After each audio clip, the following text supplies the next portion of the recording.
All right, let me make sure I got this straight. The Detroit Pistons, the worst team in the NBA, just scored 70 points in the first half. Now, we did a show with Jerry Reynolds this afternoon at 4 o'clock, and we all said we were worried about this game. Long road trip, first home game, only one day off. Kings got off to a hot start thanks to Kevin Herter, but I got to tell you, Ryan, the Pistons dominated the last part of that second quarter. Dominated. Yeah, they showed up to play as we thought they would. They're getting up and down the court. Three balls falling for them. The Kings, Grant, anytime they go inside, it's a slam dunk. So anytime they want to win the game, they can just do that anytime in the second half. Keegan Murray, foul trouble, did not Yes. score in 14 minutes. He picked up 4 fouls, so that's going to limit his performance in the second half, but he only took 2 shots. You know, I keep on looking at the free throws, and it's so darn puzzling to see your team shoot so poorly from the line. 12 of 18 from the stripe. It's really tough, especially when it's one of those things, Grant, where you either don't get to the line at all or you do and you shoot poorly.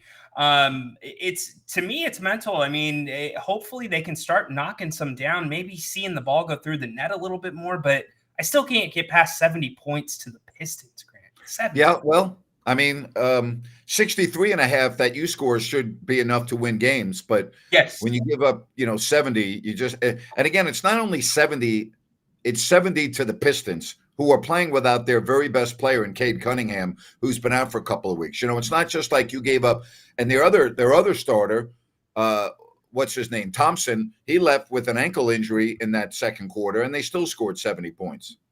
Exactly, Grant. Detroit, one of the worst teams at taking care of the basketball in the NBA, 19 assists in the first half, 5 turnovers. Got to turn the pressure up if you're Sacramento. Jerry Reynolds joins us. Jerry, how'd you like that Sacramento defense in the first half? Pretty depressing, I guess. I mean, I didn't expect a great defensive effort, but that was just pitiful. And obviously, Detroit has really outplayed him, out hustled him, out scrapped them, and they're gonna have to come out and play basketball second half. Now this team has reason to believe they can play with them. So, Jerry, what do you think of Keegan Murray in that first half? He picks up 4 fouls. He only gets 14 minutes because he's in foul trouble, but he didn't score. He only took 2 shots, and in his time on the floor, I mean, he wasn't doing much. No, he wasn't, and I feel like it's one of those things. They really have got to try to find a way to get him involved in the offense. It's a little bit like Harrison was a month ago. Is like, well, we'll find him. Create some shots for him.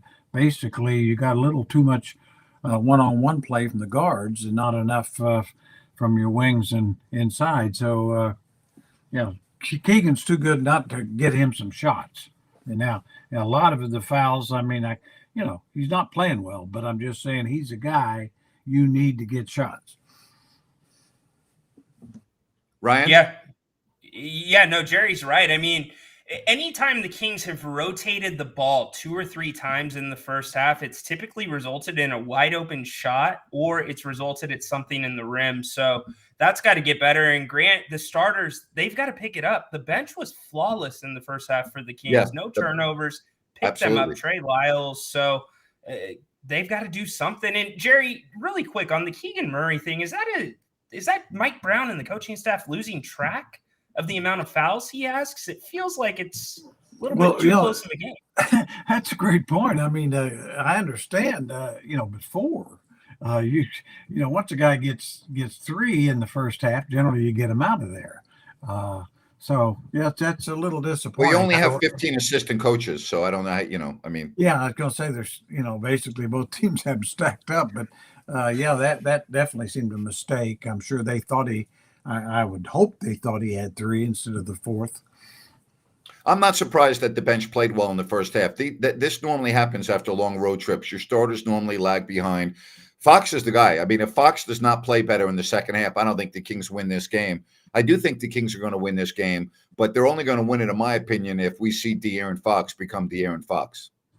Yeah, he was very unimpressive, no question about it. And how about the free throws? I mean, 0 of 4.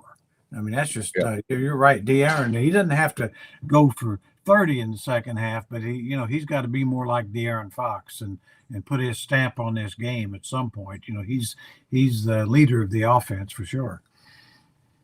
I'm afraid that right now rent space in De'Aaron Fox's head is not very expensive, and the refs seem to be getting him frustrated. Other teams seem to be getting him frustrated easily. And Jerry Grant, you guys can talk more to this.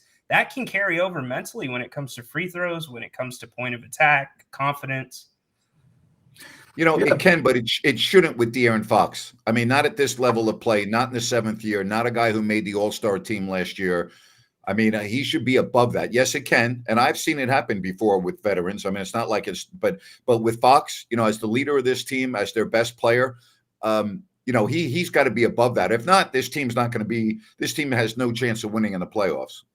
Yeah, I mean, that's kind of thing, and you're right. It does play in a lot of guys' heads, but that's what you expect from the Sassers and the Killian Hayeses of the world, not Right. the De'Aaron Foxes of the world. Let's put it Right. I don't have a nicer way to put it. Well, here's the nice way to put it. If it happens to the De'Aaron Foxes of the world, you don't have a very good team. I mean, if it's going to happen to De'Aaron Fox, you don't have a very good team. I think what we saw in this first half, and I hate to make excuses, now I am, but Jerry and I have done this for decades and decades and decades.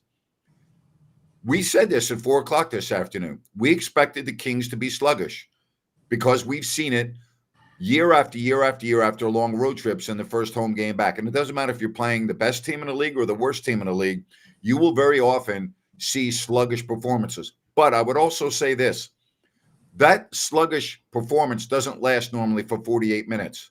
Okay, you should have gotten the cobwebs out now in the first 24 with the intermission. Jerry, I got to believe the Kings are going to play a hell of a lot better here in the 3rd and 4th quarters. Oh, I do. I agree with you 1,000%. I mean, really, I knew they'd look a little sluggish. Yeah. And basically they're just a step slow reactions. You can see it. But the second half should be different, and I'll be surprised if they don't have a 10-point win myself. But it's going to start, with better execution, getting more guys, the ball moving, too much dribbling, get the ball moving. Detroit really doesn't want to guard you for 24 seconds, so move the ball. I think the Kings win this game. I got them winning 130-120. I got Sacramento with a big second half. I agree with you, Jerry. I think they win by 10. I got 130-120. Yeah, I'm with you guys. I'm going to say the Kings by 10, and I want to see Mike Brown take some aggression to the middle of the paint. I want some Alex Len minutes in the second half. Kings getting out-rebounded by double digits and have no offensive rebounds, which they've been very good at all year. Pounded in. You definitely have got to play a little more inside out, not just quick perimeter 3-pointers. I mean, obviously we know they can hit them, but they haven't yet. So play inside out, get some flat-footed, feet-set 3-point shots, not a bunch of off-the-dribble 3-point shots. Don't forget, we will be on right after the game. We'll break it down for you, post-game show right here on If You Don't Like That. But the Kings have some work to do, down 7. That was a horrible, horrible second quarter. I mean, the Pistons scored 39 to your 27. That you can't have that. We're talking about the worst team in the league without their very best player. Can't have it. Plain and simple. Can't have it. No, there's not anything positive you can say about it. It's just absolutely embarrassing half. And the Kings really had a chance to really extend the game and get control of it there in the second quarter. And it went just the other way. I'm very surprised. But yeah, we'll see. Well, Jerry, I'm not so sure that there's not some positives. We do have Mr. Positive here. Did you see anything in the first half there, boss? Well, I mean, Kevin Huerter was good. Kevin Huerter had some nice shots, and I thought Davion Mitchell was pretty solid. Did a couple of good things. So that sums it up, I think. Yes, we have to dig hard to find something for Mr. Positive. If they have to dig in. And I'll tell you what else I found interesting in that first half. A guy that's been hurt who missed the entire road trip, and Sasha Vezenkov, Mike Brown went right to him, put him right in the game. And, he only played 6 minutes, made 3 free throws. But I thought it was interesting that he got in the game in the first half. I did too, and I liked it. I mean, I think this team, if it's going to improve, is probably with that. Unless they can make a major trade or any trade, they're going to have to improve from within. And Vesnikov's, I think Sasha's the best chance for that.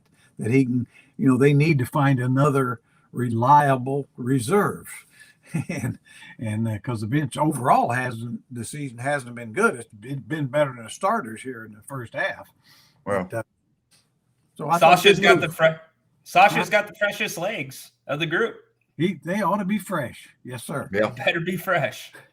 Well, the other aspect of this, we talk about this all too often, but if you let a bad team hang around and they don't win that much, they're going to sting you. So to me, you better take control of this game in the next 12 minutes. Yeah, and realize too, zero pressure on the Pistons. You talk about teams playing, it's just like they're playing at noontime at a Y or something. They go out there and shoot them up. And so the Kings now, the pressure truly is on the Kings in the second half. They need to feel it. Jerry, that goes both ways. That's not just defensively, right? Right. Both ways. Certainly with the Kings, now there's some pressure on them. They've let them hang around. So now the shots get a little more important. It's like, so. No, we got a game on our hands now, but I'm like you guys. I've got a 10-point win, but it's not going to happen if they don't really tighten the screws defensively and get the ball moving, and basically really attack these guys like you can, like we saw them during the season. I mean, but because they're easy to score on, if you just do something to move the basketball, you'll score on them. Wendell asked, I wonder how many 70-point halves the Kings have given up this season. I will answer the question this way. Too many. Too many. Yeah. Wendell, I can think of 3 or 4 off the top of my head. Oh, there are more than 3 or 4. I mean. No, absolutely. But off the top of your head, Grant? I can think of more than off the top of my head. Wendell is right there. There have been I can't think of the number, but I know it's way too many. That's for sure. All right. Well, everybody talks about they'll pressure this, pressure that. The only problem I have is I don't think the Kings are they can play defense to beat the Pistons, but we keep on asking for defense with this team. And if Keegan Murray is not part of the defense, and again, I don't know, hopefully he doesn't pick up his 5th foul anytime soon. When the Kings do, on the rare occasion, play defense, he's the one guy that pretty much plays it consistently, right? So you better hope that he can play a lot of minutes in this second half. Yeah, he's our most consistent defender. And I think one thing we would like to see, or I'd like to see, get up and pressure the guards. Get up into them before they even cross the half-court line. Certainly, you got enough guys on the team can do that. I mean, I thought Fox got screwed on a couple of non-calls or something where he got hit while he's pressuring, but they can turn these guys over. I mean, stats will tell you that. So get some turnovers and get some easy baskets. Jerry, appreciate your insight as always. Thank you for this afternoon. And next time we'll see you will be Friday at halftime. Thank you. Yes, sir. You guys be good.